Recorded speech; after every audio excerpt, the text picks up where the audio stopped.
make a bet with me? I'll do anything with you.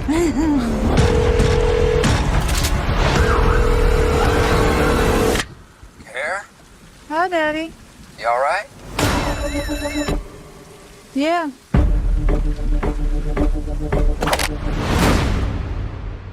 Yeah, no, thank you for speaking with me. I really enjoyed the film. I had an opportunity to see it a few weeks back and just had a great time with it. So thank you again. Appreciate you. Thank you for that. So I was really fascinated by your depiction of the American South in the film. It's very grimy and kind of less than picturesque, really lived in, and really essential to understanding why Samara Weaving's character wants to forge the new life that she does. How did you set out from the beginning to convey the South, the American South in the film? Yeah, I think reading Tom's script, a lot of that felt baked into his script, especially like, to flash forward slightly when we get to, mom and we see mom. I felt that was, essential to it, but really just having, I'm kind of obsessed with that American kind of underbelly a little bit. I think it's in my work, and so to put my stamp on it and be able to kind of find that in rural southern parts of the country were really interesting, and just not have it be like squeaky clean, but have everything feel really lived in. I'm obsessed with that, and luckily I have a really good team between Francesca Palumbo, who does my production design, and Annie and Hannah, who do costumes. They just have a really good eye for making sure that everything feels super lived in, and like whether it's a motel room, the wood paneling feels just right, or the clothes that we put the characters in, like Kyle's Canadian tuxedo, his dusty denim top to bottom. I really dig it. Yeah, no, I think lived in is the perfect word to describe the film. I love the world in which it inhabits. I wanted to talk a little bit about Samara Weaving. She's one of the most compelling and in-demand young actors working today, and she really has this kind of old school movie star quality that I think just fits perfectly into your film. Why did you think she was a good choice to lead your story?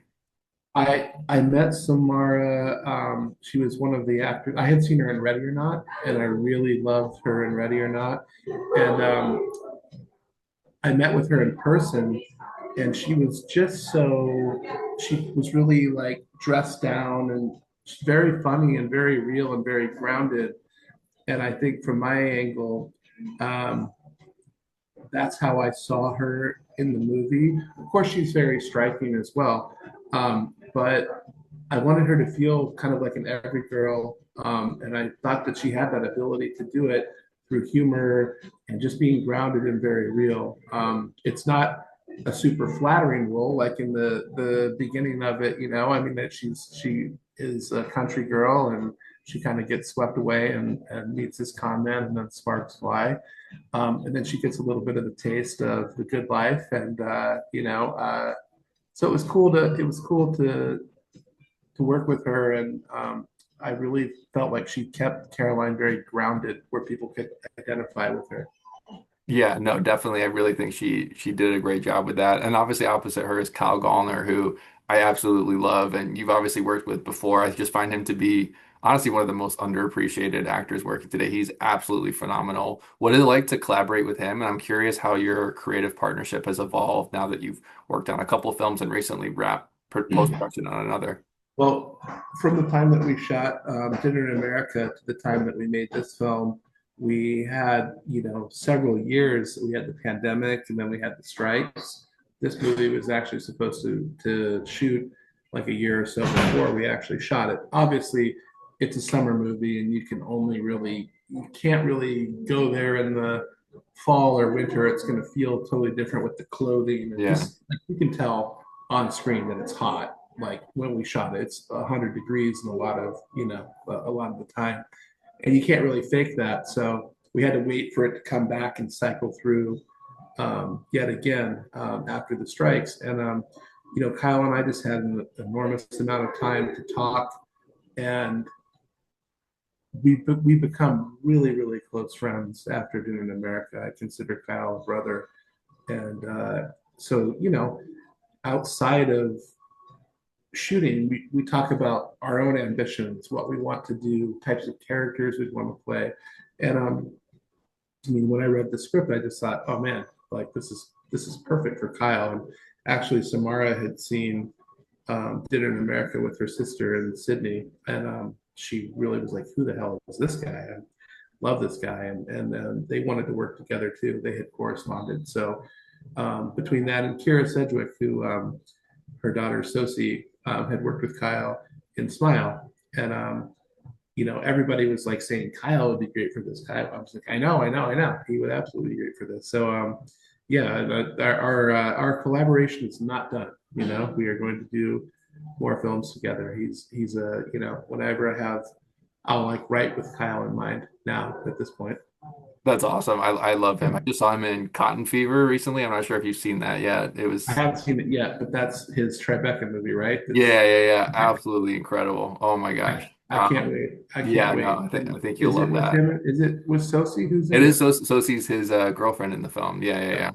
Yeah, so I can't reuniting wait. from Smile. Yeah. I did want to ask about Kira Sedgwick, but before we get into that, so the film doesn't clue the audience into the year in which it takes place until kind of fairly late into the runtime, like an offhanded mention. There's no smartphones, modern technology, and yet the film could easily, at least for me, just as easily be set in like 2026 as it is Yeah. 1976, like giving it not only this retro feel, but a timeless quality. What was the thought process behind the time in which the film is set? I wanted to do, I felt like post 9/11, it's harder and harder. It's got increasingly harder to rob banks just with all the CCTV, and like you're gonna get caught like with everything that's going on now. And so I thought the perfect little sliver would be to set it in the early aughts, prior to 9/11 and all of that. And when I read the script, I really wanted to make like I really wanted to make a kind of 70s road movie. The script kind of demanded that it be a 70s road movie, but I decided to set it in the early aughts because I thought it would be kind of a retro, fun throwback. And I was wary of going too close in the like close past because of just all the CCTV. It didn't feel realistic, and just felt like there was something iconic about, you have a good looking girl, a good looking guy, a gun and a muscle car. It makes like just like I don't know, just sets a certain tone. Yeah. And so that was cool to do kind of like a 70s throwback and just like put it in that early aughts backdrop for me. That was like the whole point. It felt like when I was growing up in the 90s, you'd see 70s movies and there was that 20-year, Mm. kind of gap. So it was I don't know. That was kind of my thought process. And luckily, shooting in rural Kentucky, we didn't have a lot of problems finding backdrops and cars and stuff like that that were period accurate.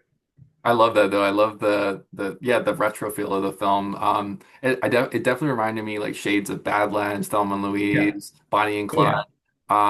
Just the crux of like a duo going on a crime spree. Were there other touch points, whether it be narratively or stylistically, tonally, that you use for the film? Yeah, I mean, there's stuff in that space that I love, like Vanishing Point, Thunderbolt and Lightfoot, Great Texas Dynamite Chase. I love Dirty Mary, Crazy Larry. Those were all like sort of abstract things that were swirling along with what the films that you said, like True Romance was another, Wild at Heart was another.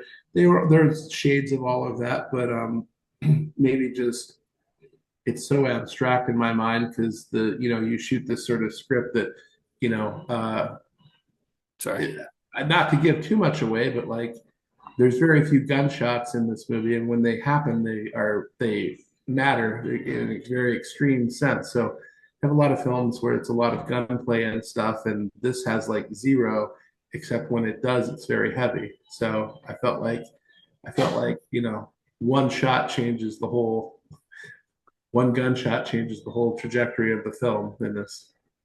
No, it definitely does. It definitely does. And when that hits, it's striking. Yeah, I love I think so far your film has my favorite chase sequence of a film I've seen all year long. The after the robbery through the streets of that small town. Can I you talk love that about too. Yeah, can you talk about how you navigated that shoot and what you think distinguishes, as a filmmaker, a great movie chase from a poor one? That's a great question that I have not been asked yet. And the reality is that Jean-Philippe Bernier, my DP, and I, we kind of left it. We kind of left it. I was still making tweaks on the script and changing things based on the locations that we had, and we were looking for something that did what that sequence does. We were looking for a location that like could sort of facilitate it, an alleyway to like the front, and like so we scouted Frankfort, Kentucky, and that's where we kind of found the framework for how it would work. And then we physically walked all of that location and mapped it out, the two of us, like on a weekend where we, we told everybody we didn't want anyone to come with us, just wanted quiet. Because usually when you have a big group and everybody's walking, everybody's talking about things that don't matter. We physically walked everywhere from the bank to where they go to how and took pictures of how we were going to stitch it together, because when they go into the hardware store in that other street, it's far away from the actual hardware store and actually where they come out. It was all over the place. So we had to sort of piecemeal together this thing, that was gonna be the right sequence that would sort of trick your eye, and you would think they're all a continuous location, but they were radically not continuous at all. So Wow. it was it was hard, and they were sometimes half a mile away from the other one. So we had to keep like jumping around to achieve that. You would never know that watching it. It's so No, meticulously and stitched while together. while we shot the part where he tells her to get in the trunk, I remember I remember going over it with the PA who had the key and everything, and I was like, you have the key for this, right? When we put her in the trunk of that car, and he was like, yes, I have the key, I have everything. As soon as that closed on her, he magically lost the key and did not have it, and it's 100 and some degrees in Kentucky with your number one on the call sheet in the back of a car. It's not. I mean, I think that I have the strength to just rip the car apart. I think I would have just, luckily the key was found a few minutes after. That's good. Samara kept saying that she's okay, but for me, that was just like, I was not okay with that. Thriller on screen and off screen, I guess. Yeah. Um, I wanted to ask him, I'll get into a little bit of spoilers and obviously time this accordingly with the film, but I love the line, how do you know if we're good people pretending to be bad or bad ones pretending to be good? And I think that just like captures so much of the essence of the film. Ultimately, Yeah. as the filmmaker kind of engineering this story, where do you stand on both Caroline and Oliver regarding those questions come the end of the film? I feel like they were one. They overstayed their welcome by one bank. You know, they overstayed their welcome one by one bank. I could root for them until that point, Mm. and I felt like Oliver makes the correct decision in the end.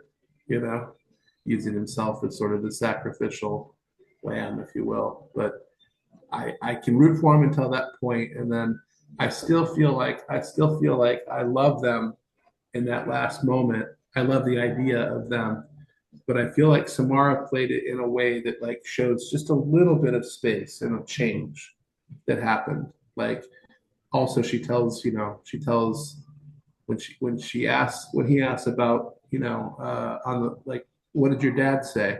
She doesn't mention anything about the FBI or anything like that. She stays quiet on that. So I thought that those were interesting choices that leave it. There's some room for interpretation in there, but yeah, it's hard. It's hard to stay with them after that happens, and I think that they achieve it. I think that play is the only worthy play that they do. So it's like I want to root for them, but not at the expense of a human life. Yeah, right, right. I agree. I think that was the turning point for me too, where things Yeah, definitely shift at that point. I did, yeah, as a final question, I just wanted to ask about Kira Sedgwick, who just kind of pops up and like shines in this single like critical scene. It was just so mind-blowing in that performance. And it's a scene that like it doesn't go the way you expect it to go. Like it doesn't give you the payoff that you expect it Yeah. to. I'm curious how much of that was on the page, how much of that came from your directing, and how much of that was what Kira brought to the table herself.